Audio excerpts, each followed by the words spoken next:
About this course, this is going to be a peek on how I work in the studio and how I work with a player, with Ben, someone who I've worked with for a very long time. All these techniques, for the most part, all these techniques will be able to be applied at home. You should be able to take out of this that, whether you have, a console or a bunch of mic pre's or just an interface with 2 mics or 1 mic, you should be able to take something out of this, because it always starts at the source, whether it's the player and the guitar. It flows from player to guitar to amp and then back to the player. So we're going to start with that and dial in our sounds that way. And then we'll start dialing in on the more technical side with the microphones and moving mics and EQing and all that stuff. And then we'll be able to adjust that within the track. We're going to be able to again, it's all symbiotic. It's all how everything responds to everything. So it all matters, and yet none of it matters. If that makes any sense. It's, you have to try to take all this in and pull what you can, and hopefully, people who are downloading this will be able to go back and listen later and pull techniques out, because, some of it will move a little bit fast, but, because I don't think we'll be able to cover everything, but we're gonna definitely cover a lot. And you can definitely apply all these techniques at home. And it's another, again, this is more than just recording. After all the technical stuff, then it's seeing how the player works with the producer inside the studio, and that's a big influence on the guitar sound. Like just how the player attacks it, and that's part of my technique and how I work on one-on-one with the player and really coaxing the right performance and the right tone out of the player. A taser doesn't hurt. I haven't gotten that far yet. I've thought about it, but it's... I think too that is a skill that you can't learn like from a book. You have to learn that by doing it and like screwing up and like That's just a learning. lot of the psychology he's learned from dealing with a bunch of babies. Yeah. Yep. That's so rad having you here, just hearing stories and learning what works, what doesn't. And a lot of it came from, in the early days of just having to work very fast and not think about things too much, because we would have 2 weeks to make a record. We'd have a week to make a record. We'd have 5 days to make a record. To tape. To tape. That's a big thing. The first full-length record we did together, which people consider like our most technical record or something, they say they'll never make a record as technical as or in depth as that record. We did in like 2 weeks to tape with no Pro Tools, no cutting and pasting, nothing. I don't even know how we did it, honestly. Looking back, I go, how did we do that? Because I don't know how we did it. And I played all the guitars almost on it, and me and Steve played all the bass on it. So it wasn't even like we had I have no idea how we did it, but we should try and do it again sometime. I know, right? Seriously. So yeah, roadmap of the course.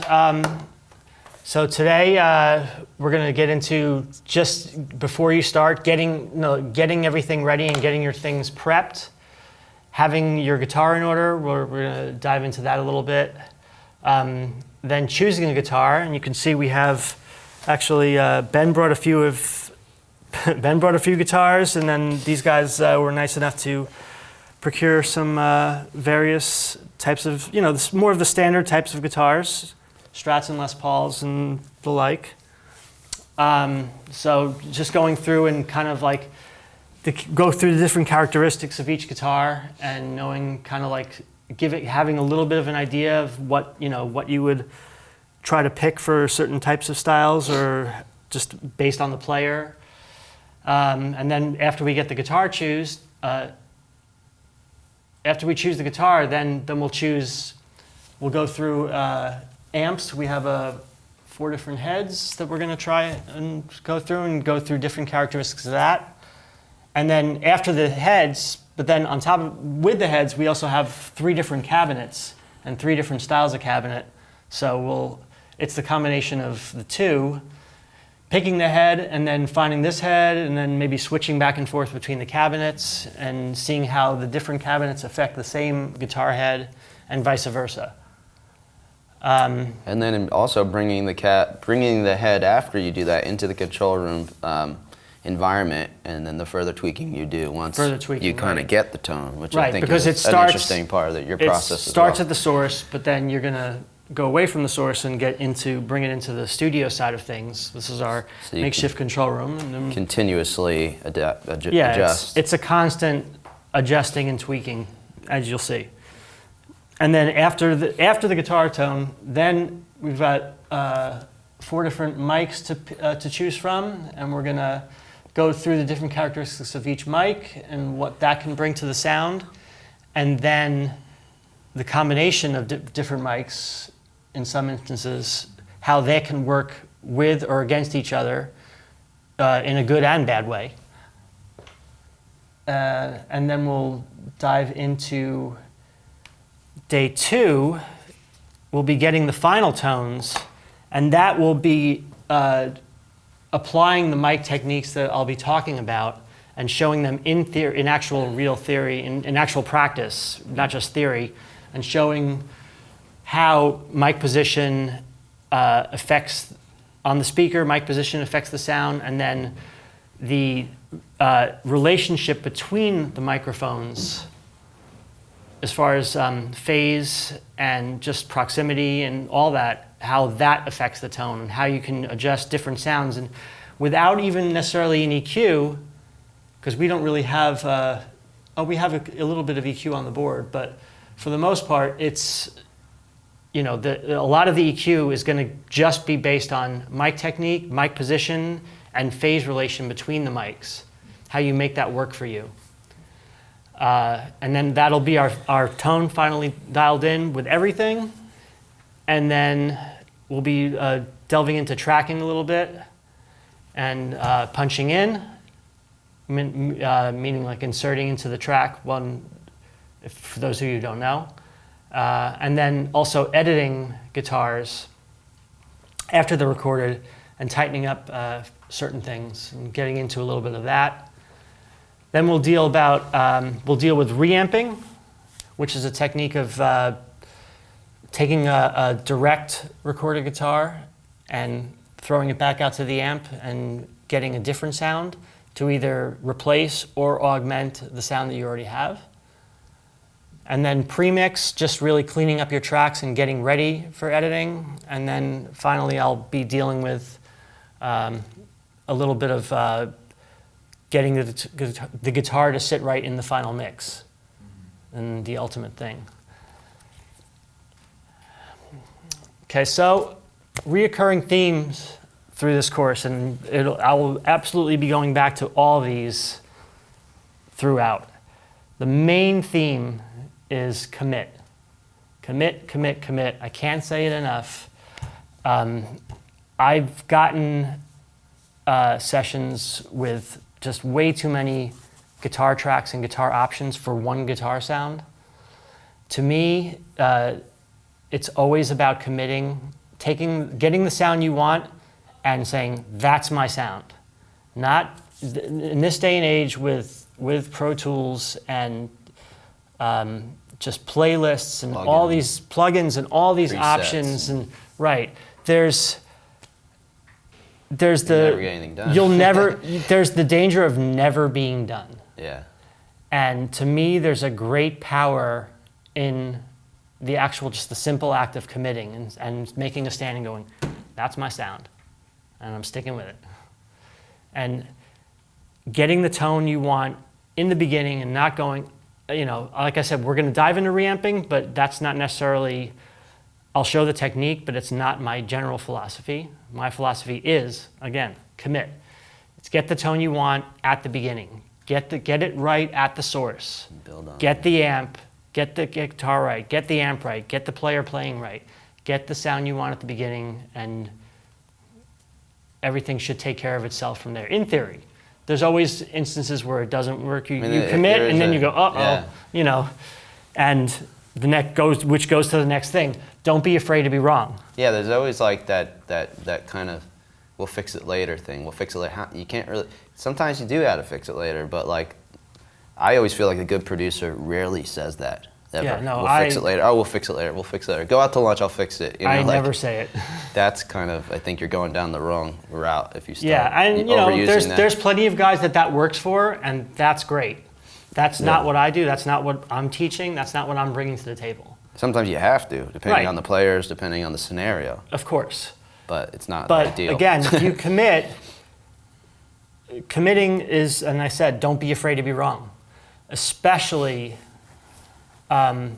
you're at home, especially for those of you who have a home set up and the clock's not running and you're not in a studio with, you know, you're paying X amount of dollars per day or per hour, then what's the fear? What's the holdback? Who cares if you're wrong? You've got all the time in the world to get it right. So commit to it and kind of develop that muscle of saying, that's it, and don't be afraid, and just go for it. And if it's wrong, oh well, start over. But once you build that kind of thought process to go, that's it, eventually that, you know, I mean, again, plenty of times for me now, you know, all these years later, it's still, I'm wrong a lot of the time. I don't, you know, only a fool claims to know everything. I don't know everything at all. I think as we get older, we learn in general in life, like you're just as likely to be right now as you will be in like 2 hours or tomorrow. So just get it done, move. Just get it done. We're not getting any younger. You know? Just get it done and move. Yeah. And if you have to do by revision, that's great. But just the constant waffling of like, I don't know, and you're always tweaking the sound. You're always dealing. I don't see the value in it. I don't see the percentage in it at all. I'm always a big fan of committing, and it's and trust your gut. That's it, because you know 9 times out of 10 your first instinct is the right one. I've found, for me anyway, that's what always works for me. It's like your main instinct, the first thing you do, because a lot of times people just lie to themselves. They go, "That's right?" Question mark. You know, they don't really know, and they don't trust their gut. And that usually leads you down the wrong path. And experiment. Don't be afraid to be wrong. And just what's wrong and what's right. Experiment, and you're gonna find some, you know, by just doing weird things with mics and just, you know, turn the mic around the wrong way. Take a condenser, that multi-pattern that's in cardioid, and flip it backwards. And it's like, ooh, it's weird. It sounds this weird phasey, out of phase, bizarre sound. But that sound might work really great for a certain... Have you done that before? Yeah, absolutely. I've done it on records, like I said, like as an accident. Like all of a sudden the mic's facing the wrong way, or the assistant set it up, or I set it up, and it's facing the wrong way, and I'm like, oh, that sounds bizarre. But then you go, ooh, that's actually sounds kind of cool. Like what can I... You know, and even if you don't use it right then and there, and you flip the mic back around and you're using that, and you go back to your normal thing, but it's like, well, we need this kind of weird, kind of nasally kind of guitar part for this part. Like, and you remember, oh yeah, when I flipped the mic around, that sounded weird. And it's like, but that's another thing that you can just experiment with, you know. Going into about me and about why I commit. How I learned and how I'm going to show you is because, going into background just a little bit, I've kind of always wanted to do this since I was a little kid. When I was about 6 years old, I found a reel-to-reel tape machine, an old home, a Webcore reel-to-reel 1/4-inch tape machine in my parents' attic that they had for home recordings, because it was before cassette recorders were popular, you know. And I found that, and I threaded it up, and I started, you know, figured out how to thread it just by doing it, you know, and there's a little diagram on the front, and I started experimenting with that, and I would make these weird recordings, and I would record my sister playing piano, and then I somehow figured out flipping the tape upside down, made it go backwards, and it was like, you know, oh, this is bizarre, you know. And that was it. I was like hooked, and I would like do things with like cassettes and like make it bounce things, like take 2 cassette recorders, just like put them together and like play from one and like talk over it and like have conversations with myself and to record to another tape machine, like just like playing around with audio, and it just always fascinated me.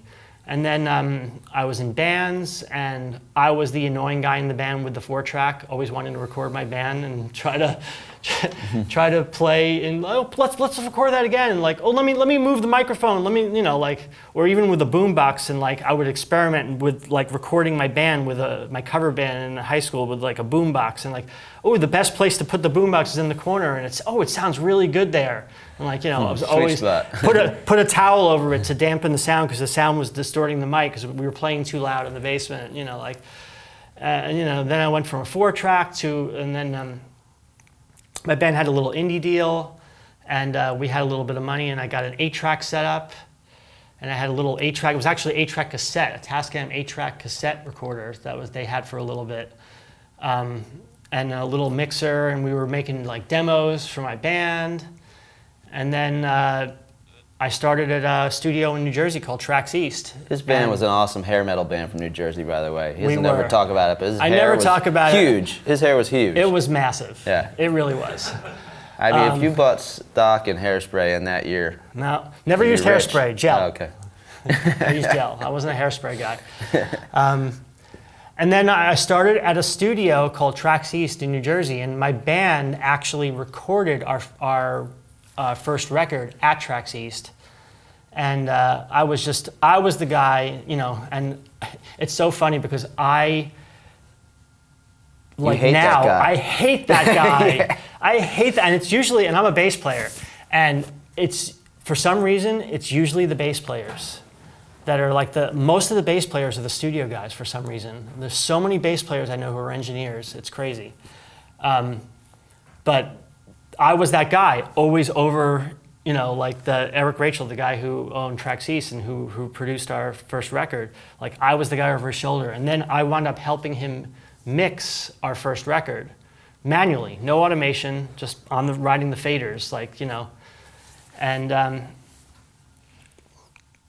then the band kind of went kaput, but I started, and then I called up Eric and I said, "Can I have a job? I'll sweep the floors, I don't care."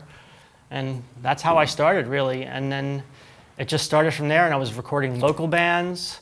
And I was fortunate enough that Tracks East had a local scene.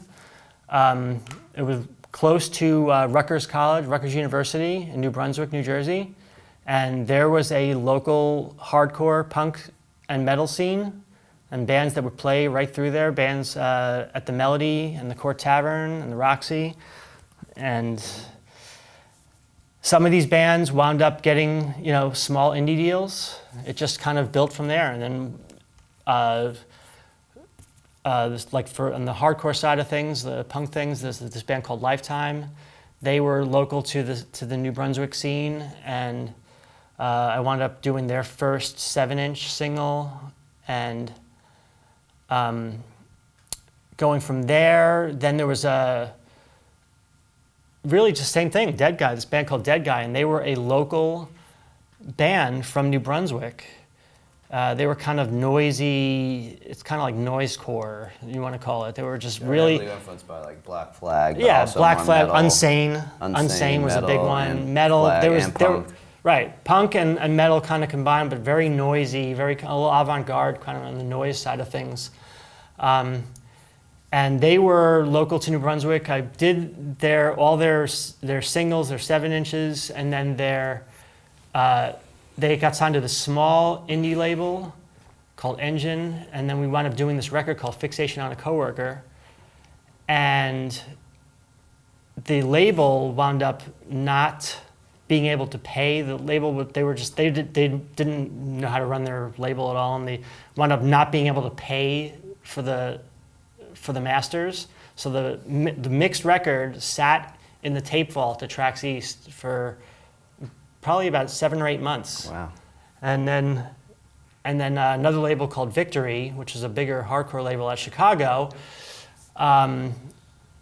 wound up buying the rights to the master and putting out Fixation on a Coworker. So then that record kind of went out on a national scale and influenced a ton of bands. And Victory Records was really kind of like coming into their own at that point in the mid 90s. And I wound up doing like 15 records for that label.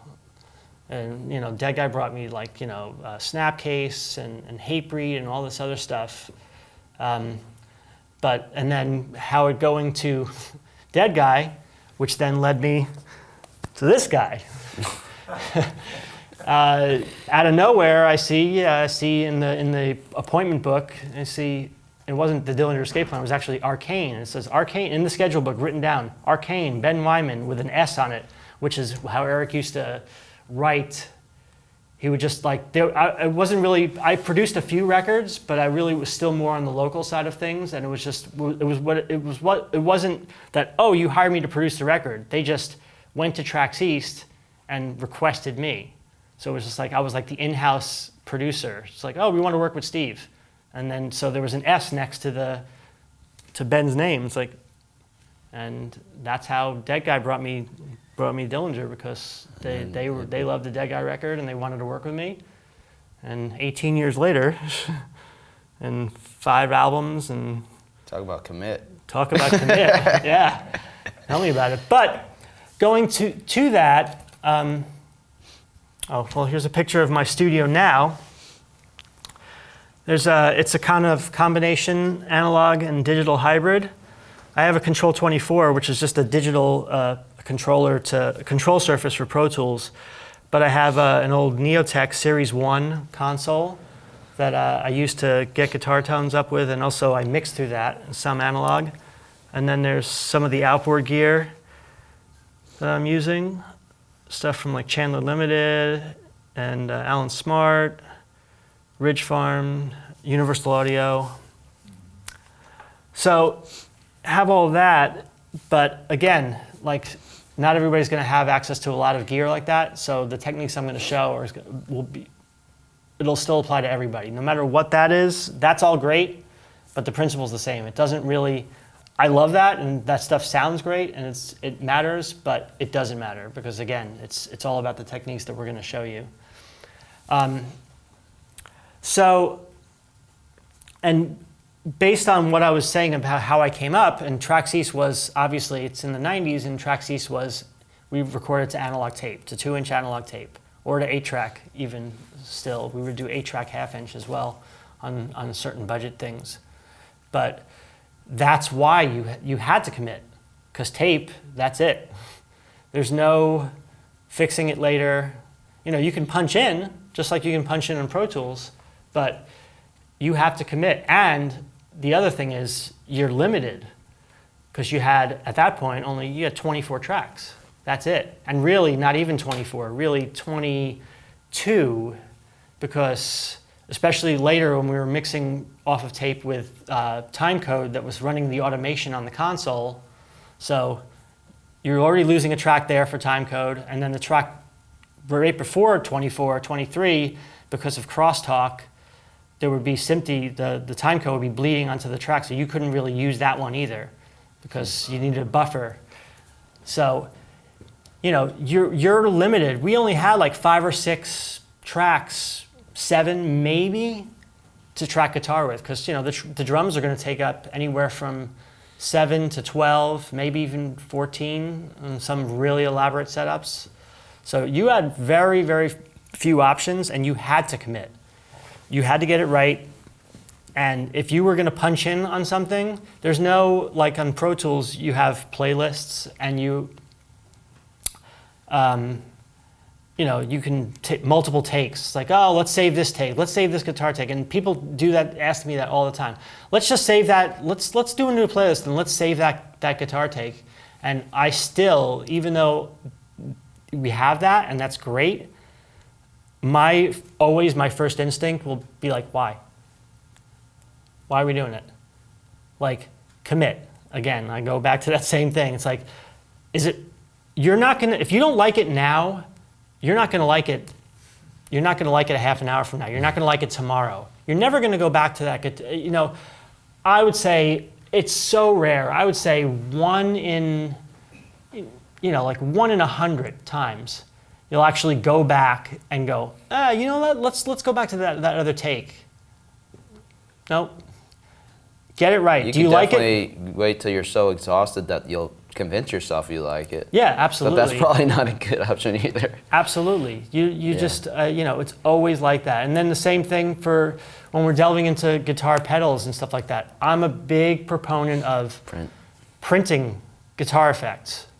Even on solos, printing the delay or the reverb on, get the sound at the source, get it right. This sounds awesome, and it sounds awesome in the track already. To me, that makes it so much easier in the mix because it's there. You already got the sound based on where it's sitting in the mix, and the performance, and the performance and the sound and the pedals and everything like that, like the delay if you're playing like a solo. That's going to inspire your performance, and even the tones with distortion boxes and other things you're doing and filters. That's going to inspire your performance. So, if it feels good now, that's it. And that used to freak me out a lot when you did that. Because I'd be like, why can't we just, let's wait. Maybe there'll be something. And then when we did a record with Mike Patton on vocals, and that guy printed all his vocal effects. Like that, who does that? Like, he'd be like the reverb on the vocal, done. Like distortion, he'd be screaming through like a megaphone or some kind of crazy distortion pedal. All that could have been put on later. But it affected how he performed so much, and from that day on, I'm like, that's how I got to do it. Because you're feeling the situation as you do it, and I saw him adjust his vocals accordingly so much based on what he was singing through or what effects were on it or whatever, and it really changed. Right, and made me realize why? Right, and why not? Why doesn't that apply to guitar? It absolutely applies to guitar. It would apply to anything. It would apply to drums. Like a drummer that's playing on, like a bad sounding kit is not going to be inspired. A guitar player that's playing on just a bland or using a DI and then like playing on whatever, and it's like, that's not music. That's not something you're feeling. So if you get a sound up and you're playing with the pedals, and I do that so much, I'll be like playing with the pedal as he's playing. I'll be like, writing a dynamic, and I'll if we have a distortion box, I'll be turning the distortion down and putting it up, and like if there's a party's playing harder, I'll just crank it while we're playing. It's all the time because it's a performance, and I treat it as such and commit to it always. So, yeah. I don't know, this is not my studio. This is actually just a picture of a bunch of guitars. A guitar boat, and giving you, this is actually, it's funny, that is actually from Olympic Studios in London when I was working with The Cure. And not everybody's gonna have that many options on guitar. That's great, but. God, that sucks, I don't want to see that. And you know what? That right there is only a third of the guitars that were there. Wow. I'm not even kidding. That's 1/3 of the guitar boats that were in the live room at Olympic when we were tracking The Cure. Were those The Cure's guitars or the studios? No, those are The Cure's guitars. Well, all right. Yeah. Yeah. So not everybody's going to have that many options. So we're going to show you to make do with what you have. That's a perfect example. And Ben, this is about you. Oh well, he's pretty much led into how we met, and. I don't want to go into too much detail, but I told you a little bit about how his approach influenced me and my home recordings and stuff like that, and what I learned from that combination of art and science. And I was always somebody who was interested in the process, like he said he was when he was in a band. But I never wanted to know like the jargon or the lingo. I'd be like, I don't need to know what a release gain, this, that, whatever. But I always just played it. But I found so I was always intimidated by his knowledge of all this stuff. And Steve never went to school for this. And actually, I'll preface this. I did, but I never graduated. All right. Well, you started some. No, but that's what I'm saying. Yeah. Like, I forgot I had that. I did go to one of those recording, trade schools or whatever. Yeah. But I knew already so much of that before I started, and a lot of the techniques. And I actually had the textbook which anybody can go buy, which is it gives you a good basic fundamentals about like signal flow and all that stuff. It's called the Recording Studio Handbook by John Warham, and that's basically the Bible of recording. And I had that book, and at the school that I was at, they're like, "We need you to go buy this Recording Studio Handbook." I'm like, "I already have it." You know? But and you've already done it. And honestly, it was a more of a, I was paying for it myself, and it wound up becoming a financial thing that I wound up not being able to finish the school. But those schools are great, but you learn by doing. You know, you can, especially now in this, like I said, you can get that book, but there is a wealth of information on the internet. And, sometimes you have to take some of it with a grain of salt, because some people, they're offering up, the internet's wonderful for people offering up opinion as fact. And so you have to weed through that a little bit, but there's certainly a ton of information out there. And so a lot of the stuff that I'm showing you, well, you can find this stuff on the internet as well. There's a ton of information, but you have to experiment and you have to get for it by yourself. But like I said, I went to school, but I never finished, so I don't really count it.